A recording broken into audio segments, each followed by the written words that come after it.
You probably know by now, North Korea celebrated our Memorial Day by detonating a nuclear weapon in an underground test, reportedly the size of the weapon that destroyed Hiroshima.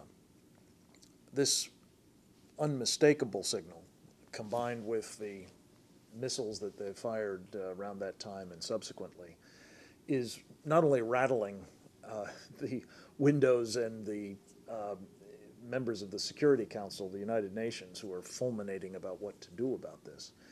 It's also, I think, sending shockwaves through our allies in the region, specifically Japan and South Korea.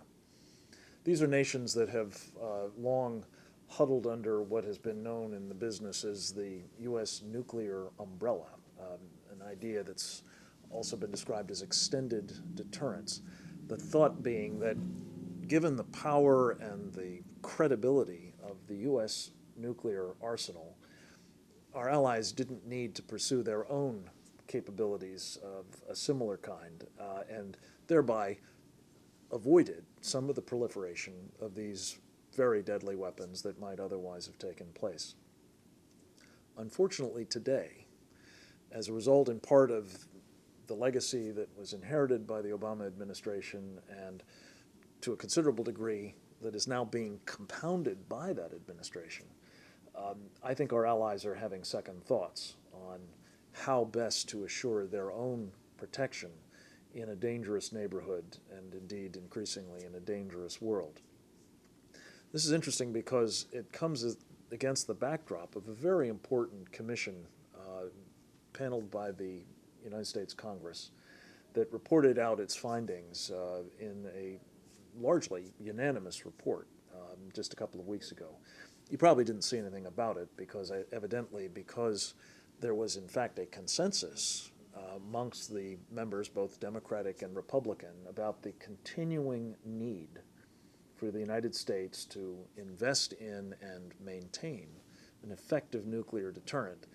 It wasn't seen as newsworthy by the mainstream media. As a result, some important findings and even more important recommendations have gone almost entirely unnoticed by the public and I'm afraid probably by our leaders. One of the most important findings, I just want to read it to you because I think it says it all. Quote, our military capabilities, both nuclear and conventional, underwrite U.S. security guarantees to our allies, without which many of them would feel enormous pressures to create their own nuclear arsenals. It goes on to say, the U.S. deterrent must be both visible and credible, not only to our possible adversaries, but to our allies as well, unquote. Now, what all that means is that if we don't continue to maintain an effective, visible, as they say, credible nuclear deterrent, we're going to see, I'm quite certain, even a country like Japan, which has a prohibition in its constitution against nuclear weapons, deciding that it's time to exercise an option that has long been available to it, namely to take its nuclear power program, that is to say, using a considerable nuclear infrastructure to produce electricity, and translate it, as many have done before, from a benign, peaceful purpose into the application of nuclear technology for weapons purposes. This can be a serious problem. While we, I think, for the moment at least, have every reason to believe that Japanese will continue to align themselves with the West and see whatever step they take in this context to be part of a natural and necessary self-defense capability in alignment with the United States. The truth of the matter is that that kind of step will almost certainly precipitate further nuclear developments in the region and perhaps a greater instability. All because we are allowing our own nuclear deterrent and the extended deterrent that is provided by our nuclear umbrella to become less and less certain. less and less reliable. How are we doing that? Well, in a number of ways. The Obama administration has decided not to modernize our nuclear arsenal, despite recommendations that have been made in the past by its own Secretary of Defense, that have been made by the commander of our Strategic Command, General Kevin Chilton, that have been made by the man responsible for the nuclear weapons program at the Department of Energy, Dr. Thomas D'Agostino.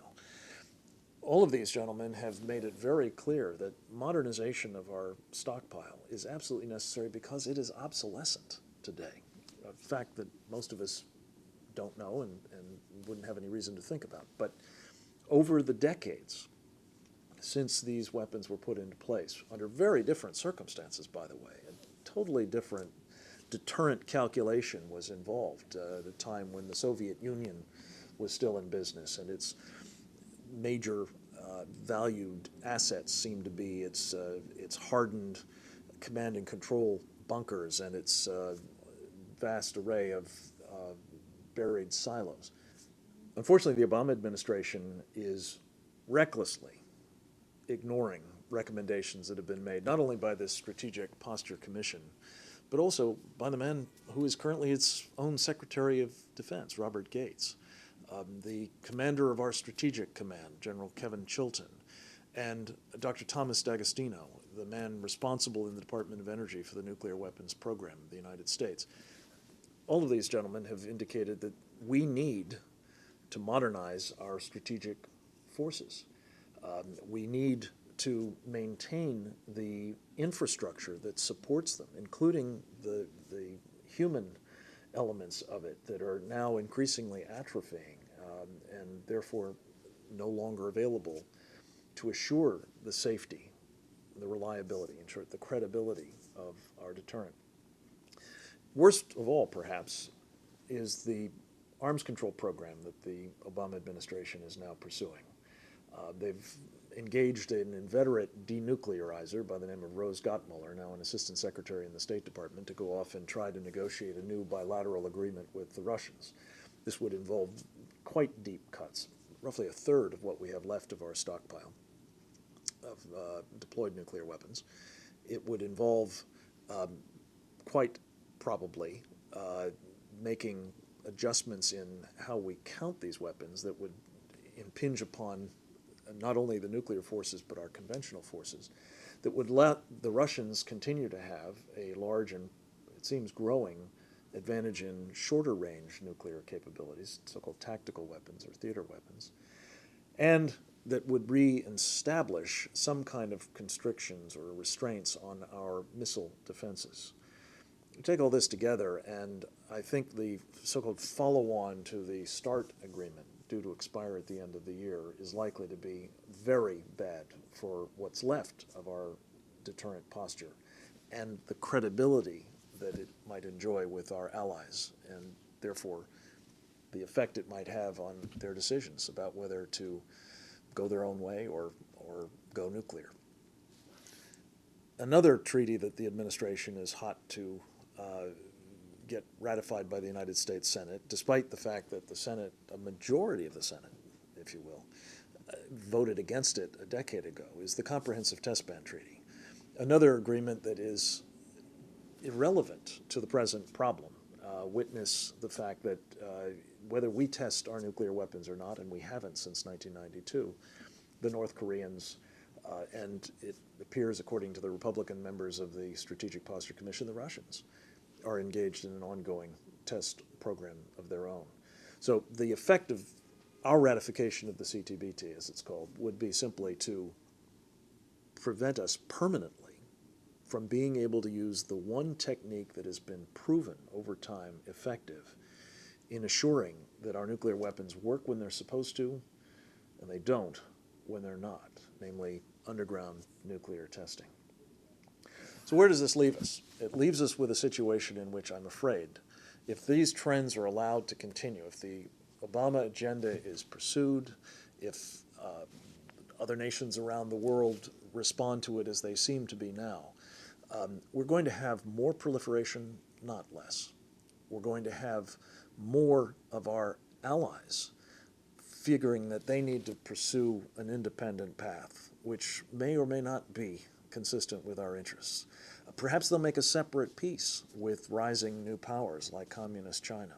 Or perhaps they'll simply embark upon their own nuclear weapons programs with all that that might entail for regional stability and for our interests. The Obama administration has an opportunity to revisit all of this. It's something called the Nuclear Posture Review. It is supposed to be taking place over the course of the next 9 months or so. The administration seems to be jumping the gun by having its negotiator off trying to rearrange what we will have left of our nuclear posture before it figures out what that nuclear posture should be. Kind of like closing Guantanamo Bay before figuring out what you're going to do with the people in it. It's time for the administration to recognize a fundamental reality that, again, the Strategic Posture Commission put very well in its unanimous report. Quote, "The conditions that might make the elimination of nuclear weapons possible are not present today, and establishing such conditions would require a fundamental transformation of the world political order," unquote. As much as the president fancies this idea of a global order in which there are no nuclear weapons, in other words, it ain't going to happen. And until we get to that transformed world political order that the Commission talks about, we better do absolutely everything we can to make sure that we maintain a safe, reliable, credible, and yes, extended deterrent. Thanks for listening.